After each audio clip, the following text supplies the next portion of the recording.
Bom, gente, eu tô voltando, né? Eu tava falando sobre a parábola das 10 virgens. Acho que não preciso repetir, né? Então, a parábola é uma das parábolas mais conhecidas, né? E ela está posicionada no Evangelho de Mateus imediatamente após o sermão que a gente está falando, né? O sermão escatológico de Jesus. Na última parte do sermão, Jesus faz um alerta sobre a separação entre os bons e os maus, que assim, né, santos e ímpios, que haverá por ocasião de sua repentina vinda. Jesus utilizou a descrição de um típico casamento judaico da época dessa parábola. Era costume que o noivo fosse acompanhado de seus amigos, tarde da noite, à casa da noiva. Lá, a noiva o esperava com suas damas de honra, as virgens, que, ao serem avisadas da aproximação do esposo, deviam sair com suas lâmpadas para iluminar o caminho do noivo até a casa, onde haveria celebração das núpcias. Sobre a escolha das 10 virgens, acredita-se que geralmente esse cerimonial era composto de 10 damas. Isso pelo fato de que as formalidades judaicas eram realizadas com o comparecimento de ao menos 10 pessoas. Ou seja, a quantidade de 10 era significativa em certas ocasiões. Lembra que eu sempre falo que tem uns números assim que sempre são eles? Então, nós não tínhamos falado do 10, né? Então, o 10 ele é significativo para o judeu, tá? As diferentes interpretações sobre a parábola das virgens, né? Ao longo dos anos, alguns teólogos aplicaram interpretações diferentes sobre essa parábola, mas todos concordam que o noivo é Cristo. Sobre o direcionamento da parábola, alguns defendem que se aplica exclusivamente aos judeus, enquanto outros acreditam que ela se referia a todos os que professam a fé cristã. O principal argumento utilizado pelas pessoas que defendem que ela é exclusiva para os judeus é que a igreja é a noiva e não as madrinhas. Também defendem que a voz que anuncia o noivo é a voz dos profetas, que proclamaram que o Messias viria. Sob o aspecto das virgens loucas, são os judeus que acreditavam que a sua religiosidade seria suficiente e não se prepararam para ele, Messias, né? Enquanto as prudentes seriam os judeus que reconheceram que Jesus é o Cristo. E estes permanecem, então, aos remanescentes que serão salvos. Isso está em Romanos, tá? Ainda dentro da linha que defende que essa parábola é direcionada aos judeus, estão os que acreditam que essa parábola será cumprida durante o período da grande tribulação, após um arrebatamento secreto da igreja, onde haverá ausência do noivo que estará nas bodas juntamente com a sua noiva, igreja. Dentre os que defendem que a parábola se aplica aos cristãos, existe uma grande variação de interpretação que basicamente diferem entre si sobre o que representa os elementos principais da parábola. Por exemplo, alguns acreditam que as virgens loucas são verdadeiros cristãos que perdem a salvação pelo abandono da fé, enquanto os outros defendem que não se trata de cristãos verdadeiros. mas de crentes nominais. Ou seja, eu me digo católica, mas não sou, eu me digo espírita, mas não sou no sentido de fazer o que essa fé diz para fazer, né? É aquele que a gente falou da parábola passada, da boca para fora. Tá? Eu vou à missa, né? Mas eu saí da igreja, eu já tô chutando cachorro, né? Então, é esse. A figura do azeite também é discutida, sendo que há os que acreditam representar o Espírito Santo. Outros acham que representa o amor. E outros acham que representa a graça de Deus. O sono que acometeu as virgens, para alguns, seria a morte física. Para outros, seria momento de fraqueza espiritual. E para outros, simplesmente representa a demora da volta do Cristo, provando os que o esperam. Então vamos ver. Qual é a aplicação da parábola das 10 virgens, né? Como vimos, existem diferentes opiniões sobre a parábola, né? Grandes expositores da palavra de Deus ao longo da história da igreja fizeram sermões incríveis, com pontos de vista diferentes sobre esse texto, né? Como o Agostinho, o Calvino, o Matteo Rend, Robert Chenier e outros, né? O interessante é que nenhum deles distorceu o verdadeiro ensino de Jesus nessa parábola, o que talvez nos mostra o tamanho, né, do princípio que contém essa parábola. Quais seriam as lições? Seja qual for a interpretação que a gente der para essa parábola, nós não podemos negar as seguintes verdades. Todas eram virgens. Historicamente, a virgindade sempre esteve relacionada à religiosidade e ao sagrado. Não é essa virgindade de corpo, é a virgindade religiosa, tá? Na parábola, tanto as prudentes quanto as loucas eram virgens. Isso não significa que alguns perderão a salvação, mas que alguns nunca a tiveram. As virgens loucas em nenhum momento foram prudentes, e as prudentes em nenhum momento se tornaram loucas. A parábola começa e termina com 5 prudentes e 5 loucas. Se aqui a virgindade se refere à religiosidade, é claro que podemos perceber então que tal religiosidade não poderá salvar ninguém. Não basta ser virgem, é preciso ter o azeite. As loucas eram virgens, tinham lâmpadas, mas saíram sem o azeite. As aparências enganam. As 10 eram virgens, possuíam lâmpadas, e pelo que o versículo 8, né, nos diz, saíram ao encontro do esposo com as lâmpadas acesas.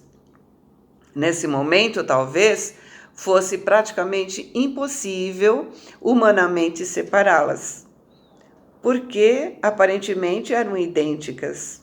Realmente é muito difícil conseguir separar alguns crentes nominais dos crentes verdadeiros.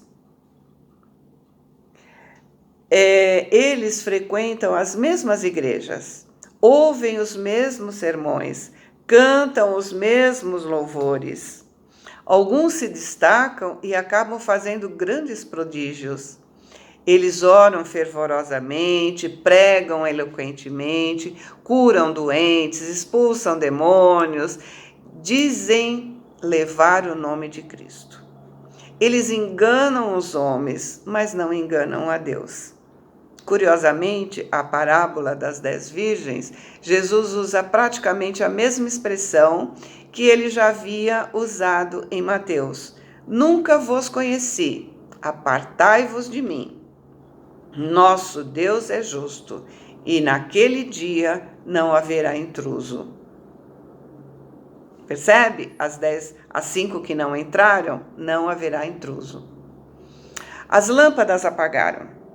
Se por um lado, inicialmente é muito difícil perceber quem são as prudentes e quem são os insensatos, há um momento em que essa diferença se torna duramente visível. O momento que apagam as lâmpadas. O cristão nominal, aquele que se diz, cristão, com sua fé histórica, não conseguirá manter sua lâmpada acesa no momento em que o noivo vier. Sua hipocrisia, sua religiosidade, a sua aparência podem até iluminar os caminhos de sua vida por um tempo, e de maneira tal que até tem alguma pessoa que vai segui-lo, Quando olhamos para a lua durante a noite, ficamos admirados por sua luz. Mas, quando amanhece, como ela não tem luz alguma, a gente não a vê mais. Ela reflete uma luz que não é dela. A fé histórica é assim. Brilha por um tempo, mas nunca terá o brilho definitivo da verdadeira fé salvadora. E o azeite? O azeite é pessoal. Como vimos, nesse ponto, os estudiosos defendem significados diferentes para a figura do azeite.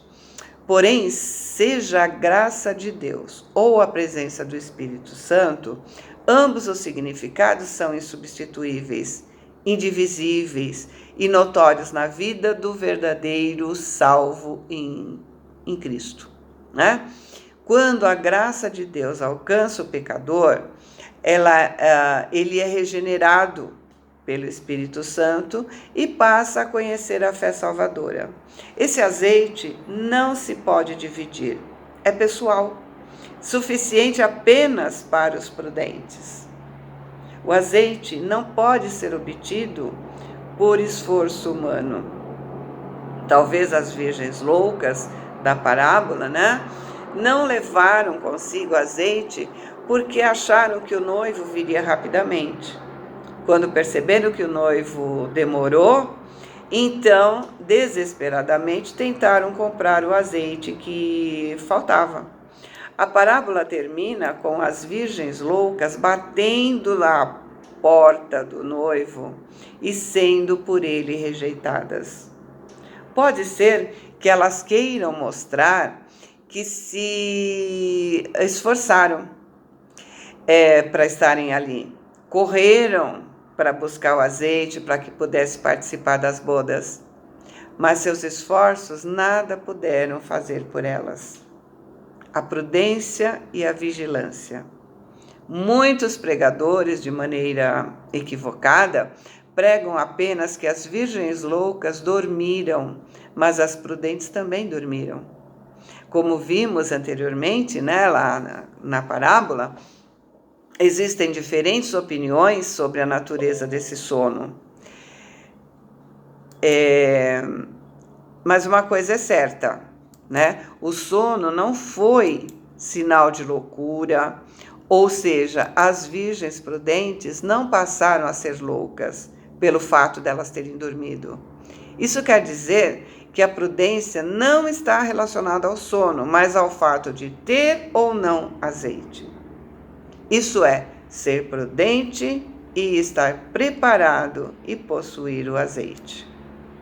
A lição principal dessa parábola é o mandamento de vigiar. Lembra do orar e vigiar? Então, vigiar. A vigilância prudente é aquela que nos prepara para uma longa espera. É fácil esperar pouco tempo. Na fila de um banco, quando o tempo de atendimento é curto, todos permanecem esperando, Mas quando a fila é imensa e demorada, o que acontece? Muita gente desiste. A demora da volta do Cristo separa os prudentes dos loucos, o sábio dos tolos. Precisamos ser zelosos todo o tempo de nossas vidas. O zelo temporário pela volta do Cristo não serve para nada. Precisamos estar prontos, e isso pode significar uma longa espera. Algumas pessoas acham que vigiar é esperar pela volta do Cristo a qualquer momento, mas na verdade vigiar é estar preparado para a volta dele a todo tempo. Isso até parece ser a mesma coisa, mas acredite, não é. Essa parábola nos ensina a tal diferença. As virgens prudentes, esperavam o noivo a qualquer momento. As prudentes esperavam o tempo todo. Elas tinham azeite, elas estavam preparadas para a longa espera, elas vigiaram. Podemos entender então que Jesus, nessa parábola, que a recomendação final é que se vigie, pois não se sabe o dia nem a hora. Nessa parábola, as virgens simbolizam as criaturas que procuram se resguardar da corrupção do mundo. As 5 descuidadas representam os que se preocupam apenas em se livrar dos equívocos, Acham que viver de forma disciplinada e austera basta para assegurar o seu lugar no reino dos céus. Mas esquecem que a pureza deve ser completada pela bondade. Pureza sem bondade é como uma lamparina mal provida, ou seja, sem azeite. No meio da noite, ela não dá mais luz e deixa seus portadores mergulhados nas trevas. Já as virgens prudentes retratam os que cuidam de juntar as determinadas virtudes ativas, Eles não se contentam em se abster desse ou daquele comportamento. É aquele negócio, Ninguém está olhando, eu posso. Não, o prudente, ninguém está olhando, eu não posso do mesmo jeito porque está errado, Também tratam de amar e amparar o semelhante. O amor é combustível que se converte em luz e garante a iluminação dos seus passos no caminho da realização espiritual. A chegada do noivo representa a era da paz e alegria que se instalará na terra em um futuro próximo. A recusa das virgens em partilhar o azeite simboliza que as virtudes são intransferíveis. Cada qual deve cultivá-las à custa de esforço pessoal. Ritos religiosos não suprem a bondade de cada um, Cada um deve construir no seu coração. É preciso vigiar, ou seja, trabalhar firme no propósito do seu próprio aperfeiçoamento para merecer reencarnar na Terra na era da paz que está próxima, Se Deus quiser. Caso contrário, as portas se fecharão e os incaustos serão convidados a viver em mundos inferiores, onde aprenderão as lições de que necessitam. Pense nisso, E a parábola dos talentos, que foi a terceira parábola que o nosso capítulo citou. Havendo subido com seus discípulos ao Monte das Oliveiras, dias antes de ser crucificado, disse-lhes o mestre: o Senhor age como um homem que, tendo de fazer longa viagem fora do país, chamou seus servidores e lhe entregou seus bens. Depois de dar 5 talentos a um, 2 talentos ao outro e 1 ao outro, segundo a sua capacidade, partiu imediatamente.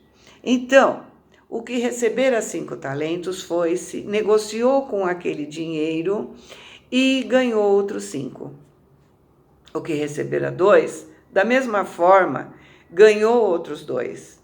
Mas o que recebeu apenas 1, cavou a terra e ali escondeu o dinheiro do seu amo. Passado longo tempo, o senhor daqueles servos voltou e os chamou às contas. Veio o que recebeu 5 talentos e lhe apresentou outros 5, dizendo: Senhor, entregaste-me 5 talentos. Aqui estão. Além desses, mais 5 que lucrei. Respondeu-lhe o amo: Bem está, servo bom e fiel. Já que foste fiel às coisas pequenas, dar-te-ei a intendência das grandes. Entra no gozo do teu senhor. O que recebera 2 talentos, apresentou-se a seu turno e lhe disse: Senhor, entregaste-me 2 talentos. Aqui estão. Além desses, outros 2 que eu ganhei. E o amo, servidor bom e fiel, pois que foste fiel em pouca coisa, confiar-te-ei muitas outras. Compartilha da alegria do teu senhor. Veio então, em seguida, o que recebera 1 talento. E disse: Senhor, sei que és severo, que ceifa onde não semeastes e colhe de onde nada puseste. Por isso, como tive medo de ti, escondi o teu talento na terra. Eis aqui tens o que é teu.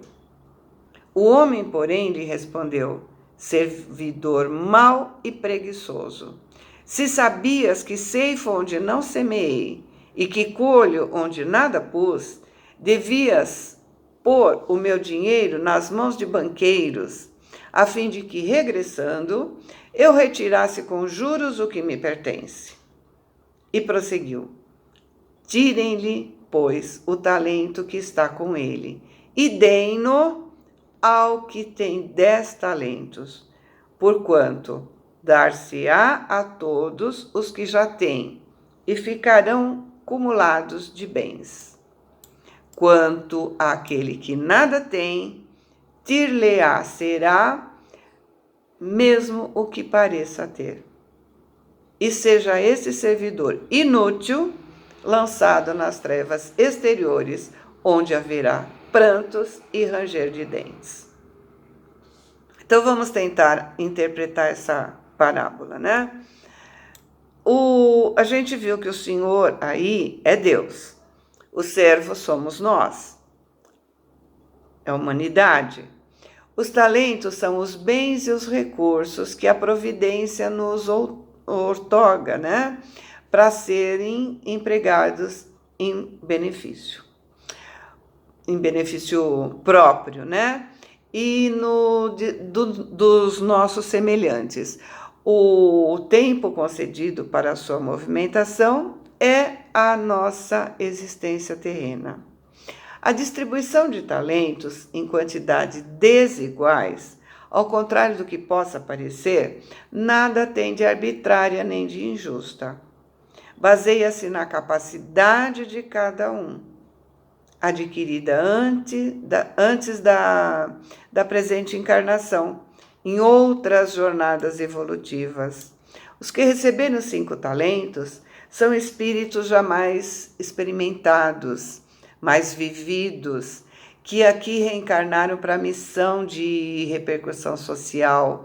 Os que receberam 2 são os destinados a tarefas mais restritas, de âmbito familiar.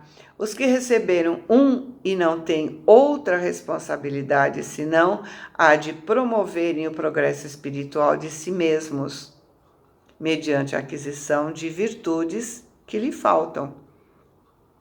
Nota-se aqui a aplicação daquele outro ensino do mestre: muito será pedido a quem muito foi dado. Ao que recebeu 5 talentos, foi reclamado outros 5. Ao que recebeu 2, mais 2. E ao que recebeu um, a exigência foi de apenas um. Os servos que fizeram com que os talentos se multiplicassem representam os homens que sabem cumprir a vontade de Deus, empregando bem a fortuna, a cultura, o poder, a saúde ou os dons com que foram aquinhoados. O servo que deixou o improdutivo talento, falhando na incumbência que lhe fora cometida, simboliza os homens que perderam a oportunidade dada pela providência para o seu adiantamento espiritual. Oportunidades essas que lhe chegam através de uma enfermidade a ser sofrida com paciência, de um grande dissabor a ser recebido sem desespero, de um filho desajuizado ou rebelde a ser tratado com especial atenção e carinho, de uma injustiça a ser tolerada sem revolta, de um inimigo gratuito a ser conquistado com amor, de uma deslealdade ou traição a ser suportada com largueza de ânimo, de uma condição adversa a ser superada com esforço e perseverança, e tantas outras coisas, né?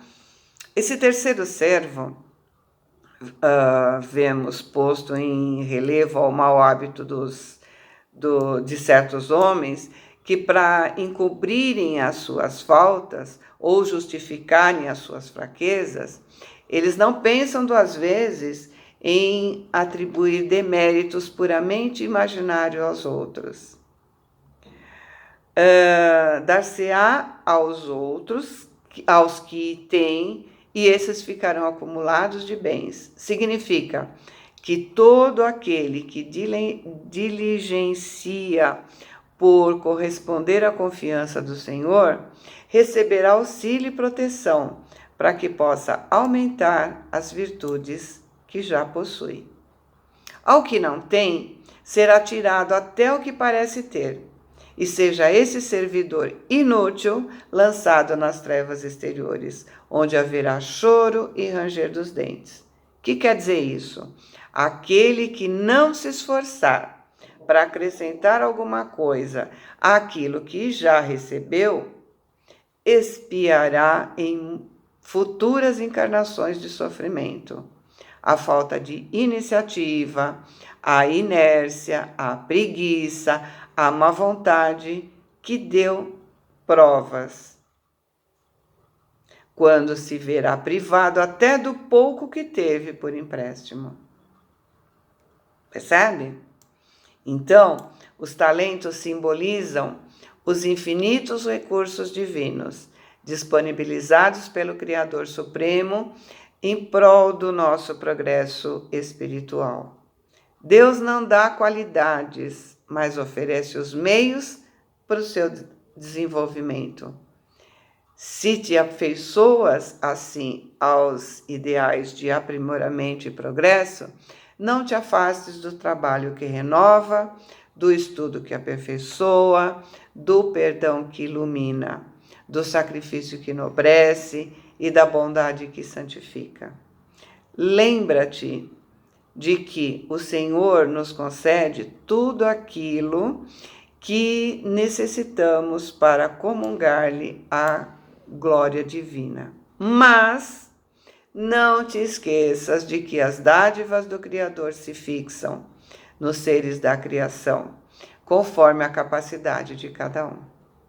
Não esqueça que os talentos de Deus são iguais para todos, competindo a nós a solução do problema alusivo à capacidade de recebê-los. Isso está no livro Palavras de Vida Eterna, do Chico, pelo Espírito Emmanuel. Os talentos, interpretação à luz da doutrina espírita, utilização dos talentos dos dos servidores. Os dois primeiros demonstram responsabilidade, diligência, bom senso, trabalho e dedicação frente às dádivas recebidas. O terceiro, por medo, inibição, imaturidade, descompromisso, não soube utilizar a concessão celeste. Há milhares de pessoas que efetuam a passagem aqui, né, a encarnação, amontoando posses exteriores, a gana de ilusórias evidências, e imobilizam do medo ou do tédio, até que a morte chega e fino, né? Lembre-se da sua condição de usuário do mundo e aprende a conservar do próprio íntimo os valores da grande vida. Lembra-te que amanhã restituirás à vida o que a vida te emprestou, em nome de Deus, e que os tesouros do teu espírito serão apenas aqueles que houveres amealhado em ti próprio, no campo da educação e das boas obras. Está no livro Palavras de Vida Eterna, pelo Espírito de Emmanuel, psicografia do Chico. Os talentos, interpretação à luz da doutrina, né? Ele traz alguns resultados, né? O servo bom e fiel, o que é? A criatura que aproveita os recursos divinos em prol do adiantamento do próximo e de si mesmo. Servo mau e negligente, a criatura que não sabe aproveitar nem o pouco que recebe, estacionando no processo evolutivo. O servo negligente atribui ao medo a causa do insucesso que o tornou infeliz. Ele conta apenas com um talento e vai temer lutar para valorizar esse talento. Há muitas pessoas que se acusam pobres de recursos para transitar no mundo como desejariam. E recolhem-se à ociosidade alegando o medo da ação. E alcançam o fim do corpo sem o mínimo esforço para enriquecer a sua existência. Se recebeste, pois, mais rude tarefa do mundo, não te atemorizes à frente dos outros e fazem dela o teu caminho de progresso e renovação. Por mais sombria seja a estrada que fosse conduzido pelas circunstâncias, enriquece-a com tua luz, a luz do teu esforço no bem, porque o medo não serviu como justificativa aceitável ao acerto de contas entre o servo e o Senhor. Essa observação está no livro Fonte Viva,